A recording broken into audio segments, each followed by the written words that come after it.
So, how's it going, guys? Hi. Go Toss. um, how have your mornings been so far? It's been great. I'm super excited to meet you. Okay. So, today we're going to be covering how to email in a professional manner. So, first off, what do I mean by emailing in a professional manner? Sending emails in the workplace is very important, but there's a certain etiquette to it where there are certain tips and tricks that you can follow that'll make your life easier, because if you mess it up, you not only look bad in front of your boss, but your peers too. And this is going to be a simple guide for work and school, since we're all in school right now. I feel like that's the most important thing besides a job, and it's important to remember that small mistakes have big consequences. Um, I think I'll get into that. I have a story about where I've messed up emails. Um, so way back in January, uh, I was stopped by the police. And this is a true story. I'm not making this up for this assignment. I was stopped by the police for hitting a car unknowingly. I'm not going to get into the details of that because I didn't have to fully go to court for it. I met on Zoom court and all that, but I did have a court date, all these stories. But I had to email a lawyer, which was awkward, because I ended up not sending it to just that lawyer. I sent it to his partner and his whole firm because I hit like send all on a response, like to respond to an email of his, and that looked really embarrassing on my part. And then after uh, after I got uh, like put on quote unquote probation um, for a minor traffic violation, I had to do 30 hours of community service, right? Which wasn't that great, but then I had to email the guy at the place I was doing community service, and he wasn't a big fan of how I emailed. Not because like I was sloppy or used text language, but because my emails are long, and he felt like I could have shortened them down to 2 sentences. So I had to do some research on how to email, and now I'm a lot better at it. I hope. You know, um, these are some examples for emailing skills, and you can be more effective whenever you email, especially if you email professors. Um, you want to try to be as effective as possible and also look good because you're putting your name out there on the email. It's like writing a letter almost, which I guess is why they call it an electronic mail. But so does anyone here have a bad email story? It's okay if you don't. No, No? sorry. Yeah, I guess it's just me. There's been a couple times where I like email from my personal account instead of my school account, and that's always kind of embarrassing. I've mainly only ever emailed teachers, and it's been maybe like one paragraph, and I'm done. Have you ever hit like reply all before on an email chain? No. I did that once as a soccer referee, and I was telling my boss that I wanted this day off and this day off, and then I got several angry texts from people because all of the other soccer referees saw. Wasn't fun. You guys check your email daily? No. No? Like once a week. Why? I don't know. Well, I like have my notifications turned on, so like whenever something important comes up, I'll look at it. I don't like scroll through them. Okay. So I guess I do check it every day. Well, we're gonna get into the bread and butter of this. How do you guys typically start your emails? Right. Say hello. Okay. How would you start an email? I just do like their name with a comma. Okay. I mean like next line. Say you were to email a friend versus emailing your professor. What are some notable differences there would probably be in that? I wouldn't even say hello. I probably would just use an expletive Okay. with my friends. Yeah. I'll probably start off with like a hey, and then their name, Okay. and then comment next line. I feel like the big thing with our generation is we wouldn't really email our friends. Yeah. So, is there any other things about email you guys like? You guys use Gmail, your topper email, or I use Yahoo? whatever I'm supposed to use, and I always have like a beginning and an end. So I'll say, hey, and then thanks, and then my name. That's good. That's good. Okay. So there are about 4 steps that I boiled it down to, and that is obtain the correct email for the recipient. That's the easiest thing I feel like to mess up, especially if you have a teacher that has a harder to spell name, especially if they're like foreign. Like I was in a physics class, and this guy's name had a lot of consonants in it because he was Eastern European, so nowadays you could just copy and paste emails if you have the chance, but if it's on like a PDF, you might not have the opportunity to copy it.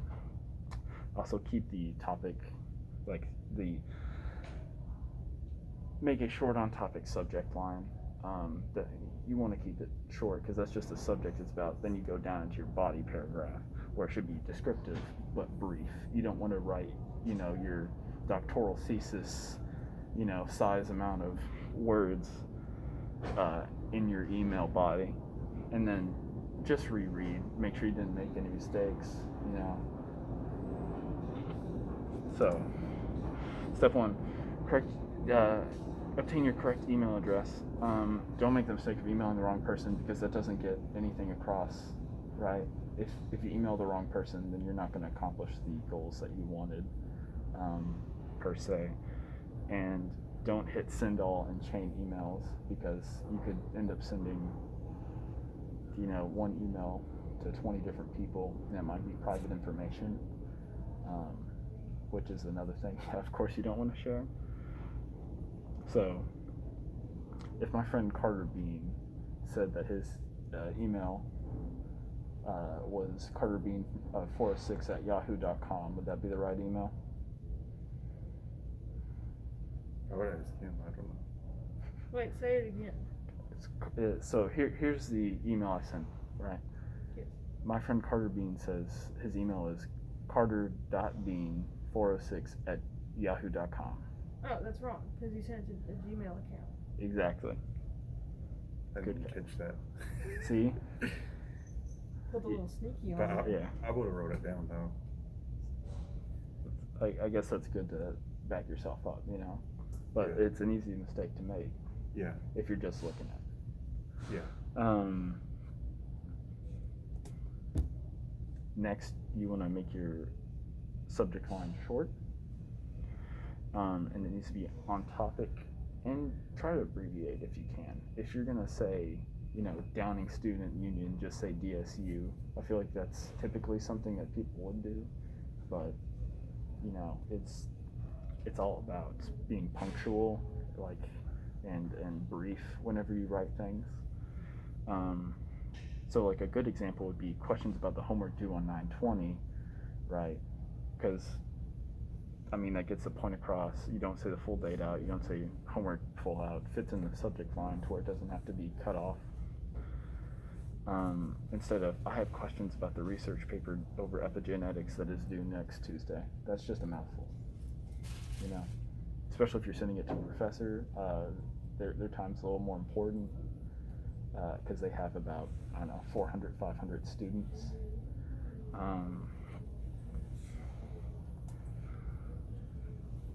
You also write the main body paragraph. So when you're doing this, you want to introduce yourself.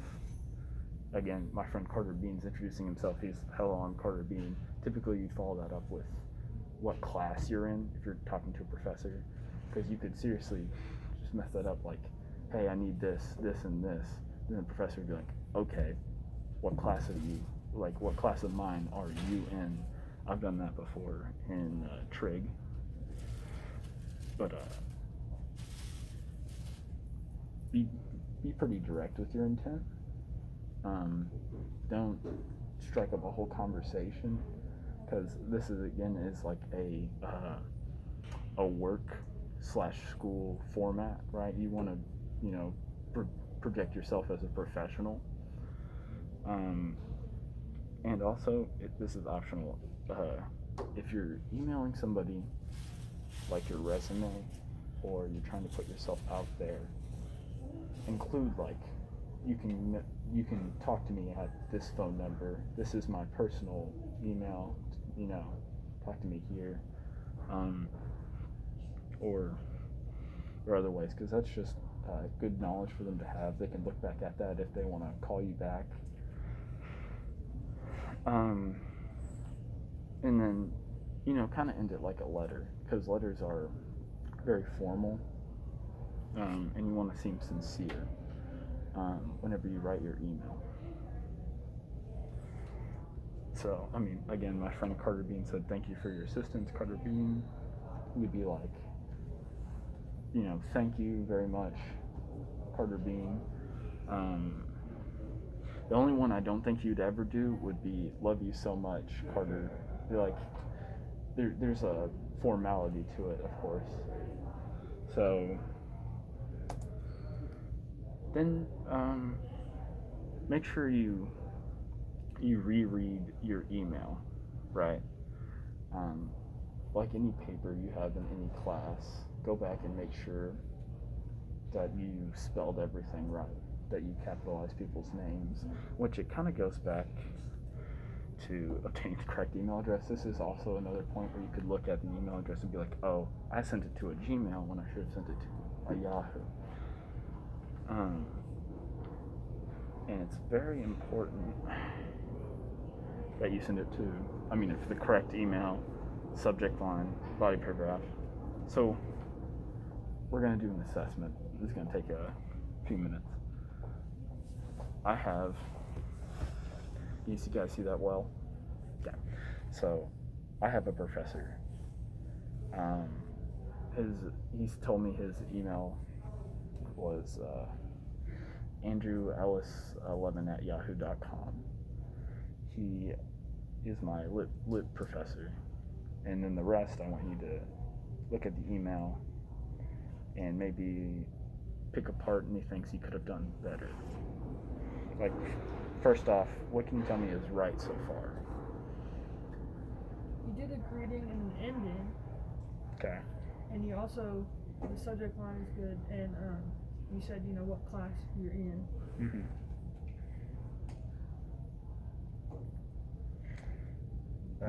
Any notes you'd like to have?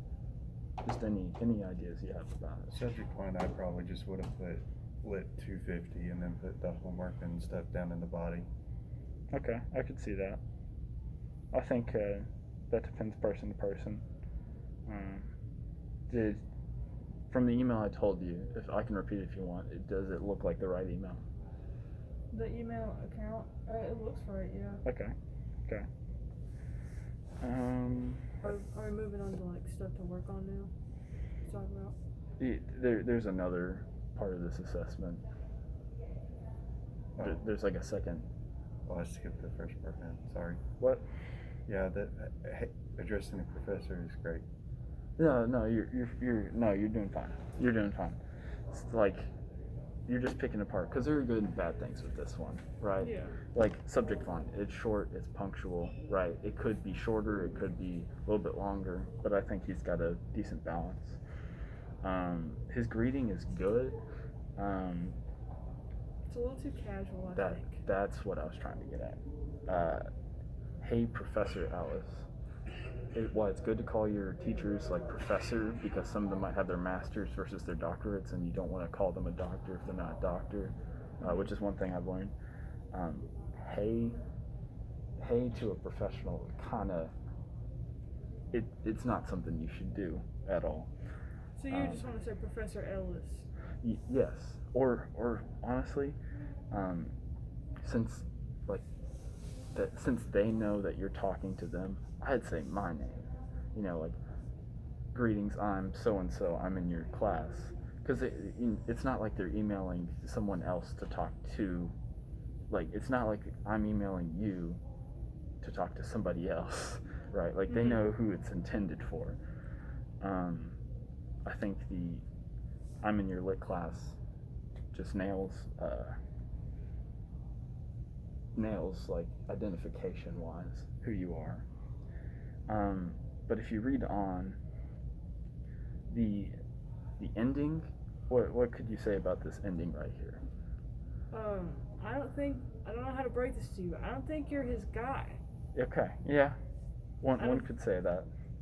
I don't think he likes you like that. I will admit, Andrew Ellis is one of my good best friends, and I didn't ask for his permission to be in this, but in this example, he's not my guy, right? That is way too casual, just like the introduction. Yeah. Also, the email never really tells what you're actually looking for. That good eye. I really like that because it just says, I was wondering about that one assignment you assigned in class yesterday at the end of class. Would be neat if you sent me details on it. Say the teacher assigns multiple things. That's confusing. He's gonna have to, go back, look at what he did in class the other day, and tell you about it. So overall, could be better. We're gonna do one more. Same teacher from different student. And there are some things that could be done better, could be done worse. Same email, so don't worry about the email, but subject line, body, and ending. I'll give you a minute to read it.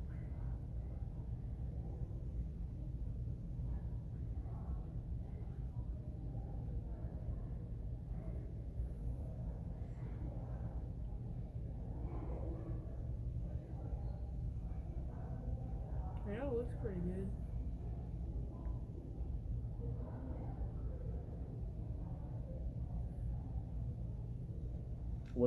What was done well in this? There's a professional greeting and a professional sign out, I guess.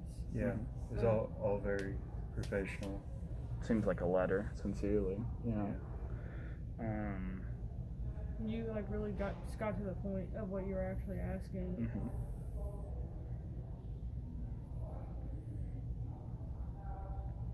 So I think the big takeaway from this is what your emails more want to look like, right? You're gonna make a mistake in an email at some point. You don't want it to be as glaring as this. Like structure-wise, it's way too casual. I wouldn't even do this if I were a grad student, who's known the professor over a course of years. So, but this is like a letter. It's very professional because it gets your name out there, full name. We kept the same M in your education class, like that same identification. That was good in both of them. And then it was straight to the point here, right? The last guy said, I was wondering about the one assignment due at the end that was assigned at the end of class yesterday. That's not descriptive. This is Pride and Prejudice. That's due on the 2nd of October, right? And then it also covers the problem, right, with the assignment. Because the last guy didn't specify anything. Just like we haven't covered part of the assignment, So this is very straightforward. Gets a message across, and then it asks a question. And I tried to look over this to make sure I didn't make any mistakes. I thought about just adding mistakes in there and seeing if you guys would catch the grammar and stuff, but I feel like that's a little too hard of an assessment because you're just going to be skimming it and So do we have any questions about how to email professionally? Anything? Any thoughts?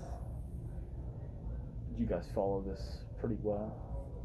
Yeah, I usually try to end my email with like a thank you. Mm-hmm.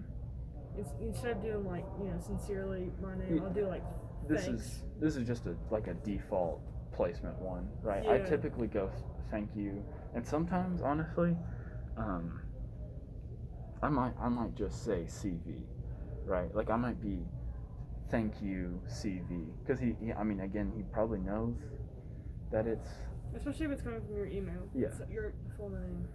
so. Your guy, very casual, but I feel like your initials is probably more socially acceptable to email. My name's already initial, so that's like always what I do. I feel you, TJ. So yeah. But you do repeat yourself on both emails. You put edu 250 in Yes. the subject and the body, and you put the date on both. Me, I would just put like homework in the subject line, and then that way your details are down in the body. Okay. I I like don't know, I that. think I like it the way that you've done it because, you know, even while they're just scrolling through all their emails, they can specifically see, you know, the EDU 250 homework, and then that just kind of reiterates. Yeah, it's just like vice versa for me. Like either put it in the subject or the body. Like I don't feel like you need to both. So- You're just repeating yourself. There's a lot of personal preference when it comes to writing emails, but I guess the main thing is just to get your point across effectively to professionals in your field. I think we're good, right? Yeah. You guys it's- good? Good job. Thank Way you. to go.